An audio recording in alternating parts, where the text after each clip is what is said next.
আজকের এই ভিডিওতে আমি আপনাদের এমন 5টি বিশেষ টোটকা সম্বন্ধে বলবো। এই 5টি টোটকা যদি আপনারা সঠিকভাবে করতে পারেন তা আপনার জীবনের সর্ব সমস্যা সমাধানের কাজ করবে। সবাই কমেন্ট বক্সে জয় মা তারার জয় লিখে দিয়ে যান। প্রথম উপায়, কিছুটা গুড় সর্বদা বাড়িতে রেখে দেবেন। প্রতিদিন বাড়ির সকল সদস্য সেখান থেকে অল্প অল্প করে গুড় মুখে দেবেন। একটু রূপোর টুকরো জোগাড় করবেন। প্রতিদিন রাতে ঘুমোতে যাওয়ার আগে একটি কাচের গ্লাসে 1 গ্লাস জল নিয়ে তার মধ্যে সেই রূপোর টুকরোটিকে সারা রাত ভিজিয়ে রাখবেন। পরের দিন সকালে ঘুম থেকে উঠে হাত মুখ ধুয়ে আপনার বাড়ির প্রতিটা সদস্য সেখান থেকে অল্প অল্প করে জল পান করবে।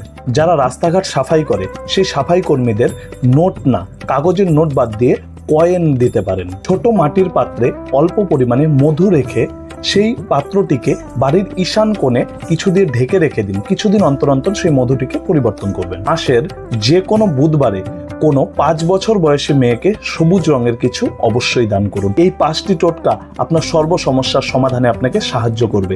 অবশ্যই ভিডিওটিকে একটি লাইক করে দিয়ে যাবেন। ভালো থাকবেন, সুস্থ থাকবেন। জয় তারা মা, জয় গুরু বামদেব। বলো হর হর মা।